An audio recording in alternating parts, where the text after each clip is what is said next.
Greetings, adventurers. My name is Kramer, and this, finally, is my Rohirrim kit. First, I'm going to break everything down, show you exactly what I'm wearing and why, as we like to do on the channel, and then I'm going to do a little portion on how I have found it, how everything works, does it function, because we know we like to keep things practical here on the channel. So this is based off of the design for the Rohirrim from Peter Jackson's adaptation of the Lord of the Rings, as designed by Weta Workshop under the supervision of the Lord of Design, Richard Taylor. None of what I'm wearing today was actually designed by Weta, at least as far as I know, and none of it was purchased from Weta either. I am a humble layman, probably like many of you. So hopefully that inspires you so that we can all try to get as close to that ideal as possible on our own. And be sure to check down in the description box below because there are going to be a ton of links, a ton of resources for you as you are continuing to build out your kit, from image resources and research from the actual Peter Jackson films themselves to links to some of the things that I am personally either using or patterns that I have used to help make this ensemble come together. If you are unfamiliar with the concept of Lord of the Rings reenactment, the idea is very similar to historical reenactment, but instead of picking a culture from our own history, we are picking a culture from Middle Earth in a certain time period from Middle Earth, and then attempting to reenact that according to what Professor Tolkien has described. Which means right off of the bat, I have failed, because the Rohirrim are described by Tolkien as wearing chainmail. I am not wearing chainmail because currently I cannot afford it. And the Rohirrim are also described as being very tall. I am not very tall. And also as having flaxen or very fair hair, or at least most of them. Clearly, I have dark hair. So there are people like me in the Lord of the Rings reenactment community that treat Peter Jackson's films as visual references that we can draw on for our interpretations. And then some people only use the books, and I absolutely respect that. So there are things that I would like to add or change about this, but right now, I'm very happy with it. Happy enough to share it with you. And so this is where I will point out the first link in the description, and that is to a website called Alley Cat Scratch. Absolutely free resource for you to check out. But they have compiled photographs and references for a ton of the costumes from the Peter Jackson Lord of the Rings films. Stuff from when they were showing off the costumes at various premieres to stills from the movies themselves, along with research and notes pointing out various details and how things were actually made for the movies. Really great resource. So I'm gonna get undressed, not on camera, so I can show you the base layers and then get all the way dressed back up until we are in our final form. So don't mind the shirt here, this is just the proper length so that I can show off as much of the pants as I possibly can. Showing off pants is always difficult, but these are the Roos style Ivar herringbone pants from Berg Schneider in black and gray. Very nice texture here. I maybe could have gone for a different color, but black is what they had, so that is what I went with, and I knew I wanted the herringbone design because it just provides that little extra bit of detail. The pants don't go all the way down to the ankle. They're not full length. They actually come to about the mid-shin, mid-calf area. And that is so that you can close that distance with the boot or with leg wraps, something like that. That is a very historically accurate thing to do. And then they are just a little bit easier to hike up around the knee in the summer if you want to cool down, something like that. These pants are made out of a wool blend, so they are very, very warm as well. The pants have a drawstring rather than elastic, which I am very grateful here. If I undo the drawstring here really quickly, hopefully we don't have an accident, we can see that the pants themselves are actually very large, but because of the drawstring, red elastic can only go so small. The drawstring makes everything fit. I actually sized up this pair of pants. This is a medium-sized pair. According to my measurements, a small was what I was originally going to get, but at Berg Schneider's own recommendation, I sized up the pants, and man, were they correct. They really know their products well. A small would have fit me, but I have a lot more mobility here with the medium-sized pants, so sizing up the pants was really a good idea. And my shoes are, of course, the leather moccasins that I made myself with a pattern from Tandy Leather. The Ivar Roos pants are based off of an archaeological find for pants from the Viking Age, so I think that they fit very well with the Rohirrim, given that the Rohirrim is meant to be based off of Vikings, Anglo-Saxons, that sort of thing. Culturally, I think it all is very cohesive. So I am actually wearing two tunics with this look, an under tunic and then an over tunic. You might have noticed that I've actually upped my tunic game a little bit here on the channel recently, and that is because I have been testing out this Berg Schneider stuff for the past couple of months. So this is the Handmande tunic in its natural color. It also comes in hemp, but I wanted it to be more white. Now, a under tunic is a very historical way to wear clothing. The under tunic separates your body from the over tunic. If you're itchy because of wool, under tunic is going to keep you safe from that. But an under tunic is also going to keep you from sweating into your outer garments, meaning they're not going to lose their coloration as frequently. And it's a nice extra layer, especially here in the winter, for keeping warm. And it's something that you can wear without the extra stuff in the summer to keep you nice and cool. And if I stand back a little bit, you can see that this tunic is actually quite long. It goes right here to about my knee. Okay, pants, under tunic, fairly self-explanatory. Those aren't going to change for the most part, but now we get to the fun part. This is my over tunic. This is the equine tunic in red, and I chose this tunic specifically for this kit for a couple of reasons, and that is the color and the collar. If we look at a lot of the tunics that the royal members of the House of Eorl have in the Lord of the Rings, we will see this sort of consistent, almost Asian style stand-up collar on a lot of them. If we're looking here at Theoden, if we look at Éomer, red is also a through line that we see in the more noble members of the House of Eorl. That is Theoden and his family. Theoden's own tunic is red, at least in part. You can see that on the sleeves. And Aragorn, after the Battle of the Hornburg, when he exchanges his old gray ranger's tunic, receives a new tunic, and that one is also red. And I think that might also be a little callback to Boromir. Because part of Boromir's costume is also that sort of red look, and now we're getting into Lord of the Rings, right? Aragorn takes Boromir's bracers as sort of an homage as he's moving forward, continuing his path to becoming the King of Gondor, and then he is sort of also taking in not only the culture of this country that he just fought a battle with over at Helm's Deep, but also taking on the color of Boromir as he continues on that journey. On its own, it also has this slightly more regal look, which I'm really enjoying at the moment. I think it's really important that the base layers of your kit without the armor also look good, because you never know when you're going to have to take the armor off. You still want to look like you have a well put together outfit. So my next cloth layer and my final cloth layer for this kit is my Gambeson. This is the Rabenforth Gambeson in brown. It also comes in black, and I believe it may also come in like a white sort of natural color, undyed, I will say. But I have done a couple of modifications to this. This is not how it comes right out of the box. I have taken off the sleeves,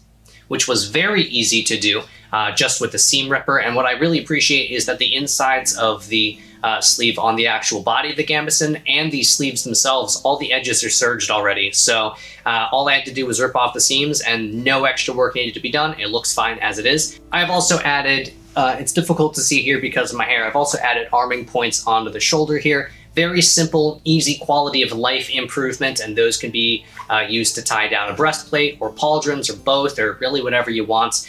It's just 2 strips of leather that I dyed to match the leather that was already part of the Gambeson.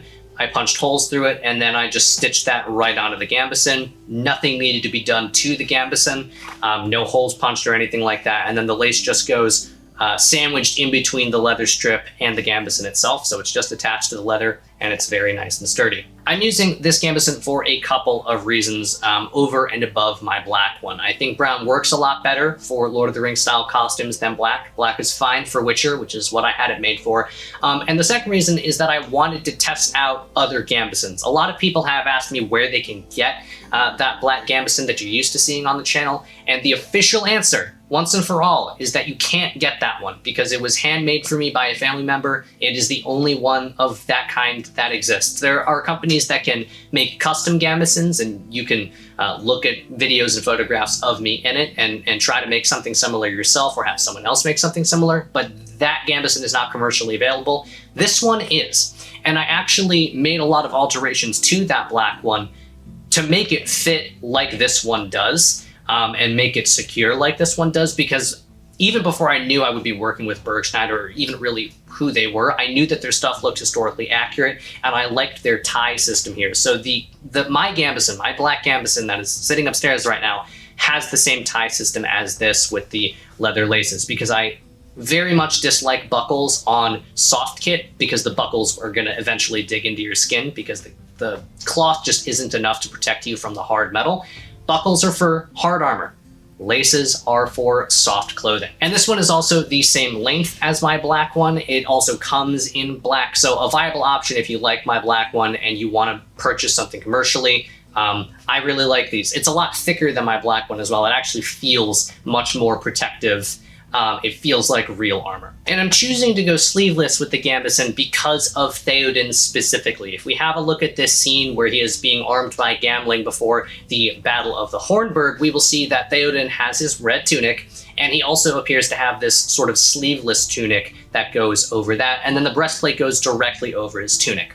I'm choosing to use a Gambeson here just because it's a little bit more armor, but it has that same sort of feel. Theoden does not appear to be wearing a hauberk of either chain or scale like a lot of his other soldiers do, and that is evident once we see him in full harness. We can see the red of his sleeve pop through underneath his armor, and if we look at the joint here where the shoulder comes into the torso, we don't see evidence of him wearing anything else on his torso other than his tunic. Whereas if we contrast that to me in my armor, you can see that I am wearing a Gambeson. It pops through underneath the armor at that same joint. Theoden does have both scale and plate tassets because he is a rider, but so he doesn't appear to be wearing anything on his torso. Unlike a lot of his other soldiers, a lot of the guards are wearing sleeveless scale hauberks, and Eomer has a half-sleeve chain hauberk.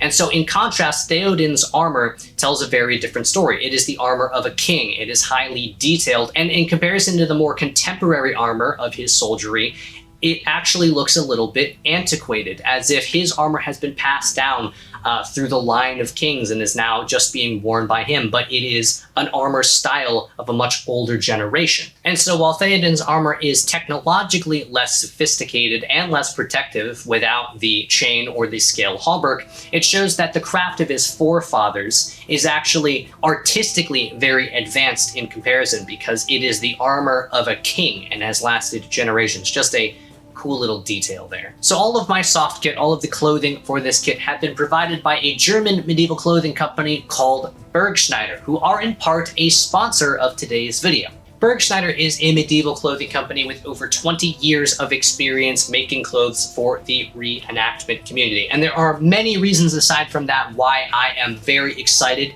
to be working with them. But for now, I will say that one of the biggest ones is that they actually have two lines of clothing. They have Berg Schneider Ancestry and Berg Schneider Legendary. Now, their Ancestry line is their historical line. And what they do on their website is when you go to click on a particular item, in the item description, it will tell you what the source is for that particular item's design. And that means that they are both designing their items specifically to be as historically accurate as possible. And they're also giving that information to you so that you can use it to research whether or not that specific item is correct for your character or persona. Now, their Legendary line can be more fantasy inspired, but mostly it's just all of their garments that don't have a direct historical source. But they're also giving you that information in case you are going for something that is explicitly historically accurate. And they are also using that historical knowledge of how garments are meant to be made and meant to be worn to influence that design for that Legendary line so that it's still going to function like real clothing. I really like that. I think it fits really well with the channel, unraveling the history of a world that never existed. They're using 100% cotton and wool blends for their garments, which are going to keep them practical, going to keep them functioning, and it's also going to help keep the cost down, because a 100% historically accurate item, that is going to be very, very expensive. The link for Berg Schneider is down in the description. If you are in the market for something and you'd like to check them out, you can also use my code LA10 to get an additional 10% off of your hypothetical purchase. So that's going to help you out, and it's also going to help me out at no additional cost to you. Berg Schneider comes with my full endorsement. I have been testing this stuff out for the past couple of months, and everything is super, super durable. I am very, very happy. So check them out with the link in the description. Finally, after all of the cloth elements, goes my actual armor. And the main reason why I can't use a lavalier mic for this video, because of all of the leather sounds. People constantly comment and ask me what that sound of the microphone is when I try to use the lav mic with the armor, so we have to use the shotgun mic. This is my breastplate that I'm using for now. It is a cuirass, so there's a small piece in the back. And I do have a video on this. It is modified, but there's no link for it because I don't think it is worth it to buy it in order to modify it. If you already have one, modification is good. But if you're in the market for a cuirass, I think that there are better options out there. I will probably be making something to replace this eventually. Right now it works okay, but it's $40 for a reason. I have 2 holes punched on each of the shoulders of the cuirass itself so that I can point it to the Gambeson just to keep it from sliding off of my shoulder, because the leather is not very stiff, doesn't have a lot of rigidity. And these are my pauldrons. I made these. I purchased the patterns from a company called Black Raven Armory. They also have an academy if you'd like to check them out to brush up on some leatherworking things. These are the Clan Chieftain pauldrons, and I chose these ones specifically because of the design here. They have this sort of 2-piece fold, very reminiscent of the armor that Eomer wears, of the armor that Theoden wears. Their armor is a little bit more steep, it's sort of more boxy, but this was the closest one that I could find for now, and I really like it. They're attached via strap and buckle on the inside of the cuirass shoulder piece itself, and they fit perfectly. They have a lot of mobility here. The buckles do dig into my collarbone sort of shoulder area a little bit. I can see it being uncomfortable like for many, many hours at a time, but very easily fixable with just a little bit of extra padding underneath. And I know that people are going to be asking whether or not this ensemble works with the breastplate that I made, which is sitting back there behind the Mythology Candles boxes. Shout out to Mythology Candles. And for the sake of science, we will try. Okay, it does work. It physically all fits together. Mobility is taking a little bit of a hit the more and more layers I add, having trouble crossing my hands in front of each other fully. But I don't think this works, and I definitely don't think this would work without the other cuirass underneath it, just here at breast height, and here is why. This breastplate was designed both to mimic the Ursine armor from The Witcher 3 Wild Hunt, and is also based off of 14th century style plate armor, where you have the chest plate and then you have a placard, which essentially covers the belly and then comes up over the front here, so your entire torso is covered. That style of armor, even though this is leather and not plate, that style of armor is way ahead of what the Rohirrim is based on. The men of Rohan are based on like sort of Dark Ages, Viking, Anglo-Saxon. An armor of this sort of shape is not technologically in keeping with what it is that they are based on, so I think it doesn't work for that reason. It looks too far out of the range of believability. Next go my vambraces and my gloves. I'm wearing, this glove is just a dyed work glove that I bought at a hardware store. This glove I made myself. It's fingerless because I need to be able to operate the camera. And the vambraces are the Odinson vambraces. Again, the pattern is available from Black Raven Armory. I chose these ones because of the scale design, very Rohirrim in my opinion, and because of the buckles. I like buckles on my vambraces. Again, armor, buckles, soft clothing, laces, buckles. And you'll notice here that I'm doing something which I learned from the Lord of the Rings. I think it is Éowyn's armor specifically where this is shown the best, where the long straps on the buckles are actually folded back through the back end of the keeper, which is the thing that retains the strap, so that the straps can remain long, but they're folded back in on themselves so they stay short even though they have the ability to get much longer again. So really cool little detail there. I'm doing that on the back of my pauldron as well, and that's just helping to retain the straps so that they aren't flopping around and getting in the way of everything. As always, I am using 2 belts. I always recommend adventurers use 2 belts. It just helps keep things a little bit more easy, a little bit more practical, but not both of them are going on my waist this time. This is a baldric. I am actually using a baldric to keep my sword here because lots of members of the Rohirrim do this. Éomer does this, Gamling does this, they all have baldrics, so I will do the same. This baldric was initially meant to go with my Witcher kit, but I think it works just as well here. So, baldric on. As we will notice here, the color coordination here with the augmented straps of the breastplate and the pauldrons and the vambraces and the actual baldric here, lost the word for a second, it's all fitting together very, very well, very, very cohesive. And then we have the sword hanging here on the side. Very maneuverable. And then the belt across the waist goes over this. And this baldric, I designed it so that it actually has this sort of detachable second layer here in the front, almost like a primitive style of molly webbing to attach additional things like pouches to the front. Got to be careful with that with the Rohirrim look, because it can start looking very witchery, very modern, very easily, but it's a nice thing to have if I need it. And then I have my regular waist belt. The red is starting to make a little bit of sense now, isn't it? With matching with the red undershirt. I'm using a new pouch today. This is a kidney style pouch, very nice and supple. And it's got these D-rings on the back here so that I can attach pretty much whatever I want here on the bottom. But right here, I just have this little leather bag. It could be used to hold a scroll. So I did not make this pouch. This pouch is a prototype that was sent to me, and there will be more information on how you can get your hands on one coming very soon. So that goes across the front here, cinches everything down nice and tight. I also think that the addition of the little dangly pouch, in addition to the kidney pouch, looks a little bit like saddlebags do. Saddlebags, Rohan ride horses. It's all coming together, hopefully. And it goes here on the right. Éomer has one single pouch on his right as well. And this pouch also has a buckle on it, because when you're riding on horseback, if I had a horse riding on horseback, you don't want that pouch to come undone while you're riding, so buckle. And then finally, of course, we have my helmet. The pattern for this is the Rider or Rider helm. Again, the pattern is available through Black Raven Armory. The designs on themselves, here I have a sort of Celtic knot, and then on the other side I have a Celtic raven. This Celtic knot I just found for free online, and the raven was actually designed for me by request by one of my friends here on the channel, one of my subscribers. So he preferred to remain anonymous, but you know who you are, so thank you very much. Turned out fantastic.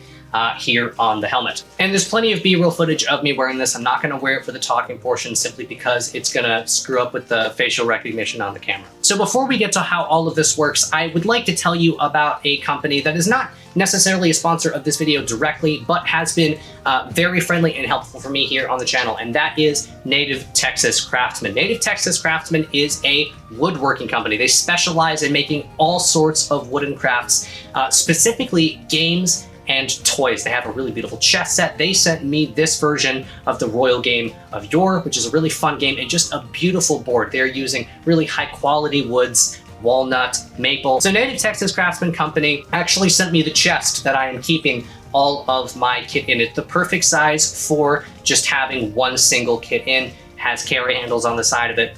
And you will notice that this one also has the Living Anachronism sigil engraved on the top. So I don't know if this is actually maybe too early to say, but it's been a long time in the working. I'm actually working with Native Texas Craftsman to come up with some adventuring items for people to purchase if they are interested. There will be an announcement for that when that officially goes live. But please do check out Native Texas Craftsman with the link below if you are in the market for any sort of wooden crafts. You'll be helping to support a small American company. They've been very supportive of me. They've been very patient with me as I've been working out some behind the scenes stuff. So I'm very excited to officially announce that I am working with them. So we've seen how all of it fits together, but does it actually work? Does it function? And I'm very happy to report, yes, it does. Better than any other armor setup I have had personally so far. Better than just the breastplate, better than what I wore to Reckoning last year. I feel a lot safer in this, and I feel like I have a lot better mobility in this, and certainly better than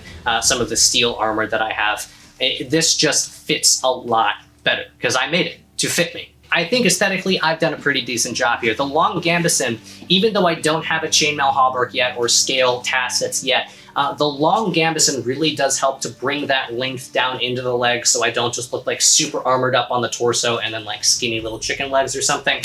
But it helps to have that same silhouette as a hauberk, even though I don't have one at the moment. So it is stiff. I don't know if you can tell on the camera here that I'm moving a little bit differently than I normally would. Definitely less mobility than if I weren't wearing anything at all, but that's armor for you. And all things considered, I have a very good amount of mobility. I can still draw my sword, I can still use my shield and get into all sorts of various guards like that. I can raise my hands above my head and touch my fingers, touch my hands in front of me. Very, very good mobility. The only thing that I have to be aware of is actually how much wider I am than I normally am when I'm not wearing all this stuff, and how much taller I am when the helmet is on. It's something that I can train around for sure, but I do have to actually take the time to train while wearing all of this and get accustomed to how I move in it so that I become more natural, because my spatial awareness is just off because I'm not generally I'm not generally this big in real life, so it's really easy to walk into something. It's easy to knock my own helmet with my sword as I'm using it, because I'm just not used to this stuff being attached to me. I love wearing my sword on a baldric now. There's so much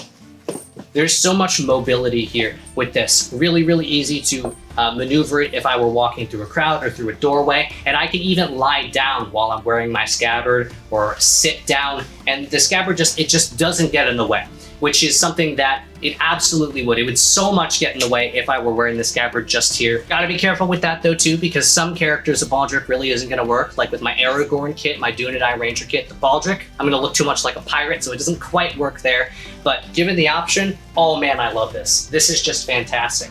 And I have considered actually wearing my sword on my right side instead, sort of like they did in ancient Rome. So here I'm drawing across my body, right? But if I had the sword here, the idea being that if I had my shield in this hand, I can draw it out like this, which is a lot safer to do if you're standing in a shield wall, rather than coming out here and your arm is going all sorts of places.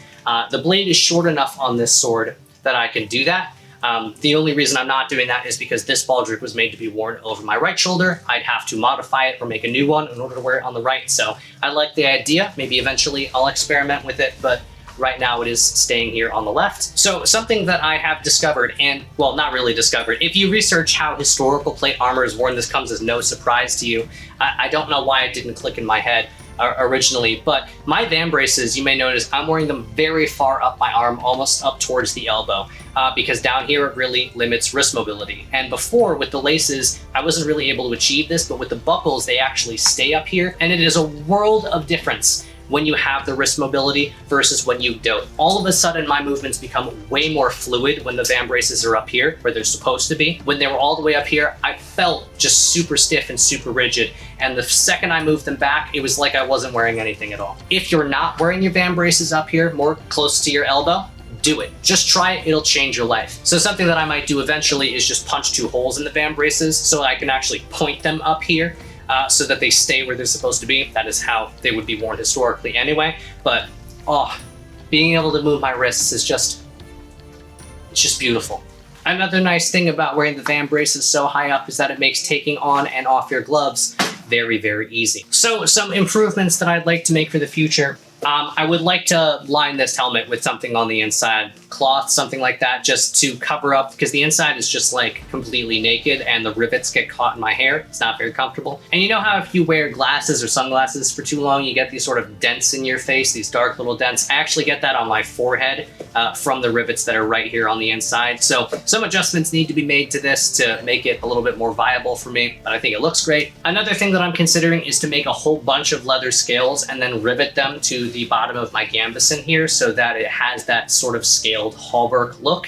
Let me know if you think that is a waste of time or a good idea. I might just try it just to see how it works anyway. But something that I really wanted to make sure that I captured with this look, to be as close to the Weta Workshop designs as I could for the Rohirrim, is just how heavily armored they are. Like, they're not wearing plate armor like the Gondorians are. They are wearing a less technologically advanced style of armor, but they are tanky, beefy boys. The chainmail would certainly help with that. Having the scales would certainly help with that. But without that chainmail and without that scale, I'm leaning very much more in the Theoden direction. So maybe my character or my persona isn't a frontline leader or commanding rider like Éomer or Theodred are. Maybe my character inherited this more antiquated style of armor from his father or from his grandfather. Maybe my character is named Beorel Ravenhelm as a moniker because of my dark hair, which would have been rare, if not non-existent, among the Rohirrim because they are described by Tolkien as being fair of hair.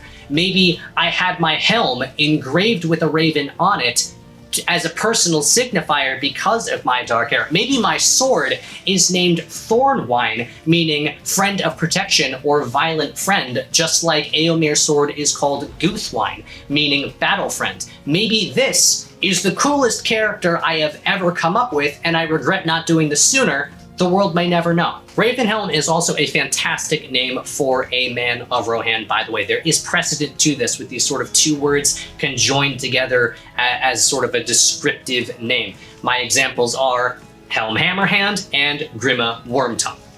Ravenhelm. I like it. So, I am very curious to know what the community thinks of this in comparison to my Witcher kit and my Dunedain kit. Which one do you like better in general? And then which one do you think looks better on me? And also, what would you like for me to test in this in terms of an adventuring scenario? Right now, I'm thinking about ways that I would carry things, say if I didn't have a horse, Man of Rohan.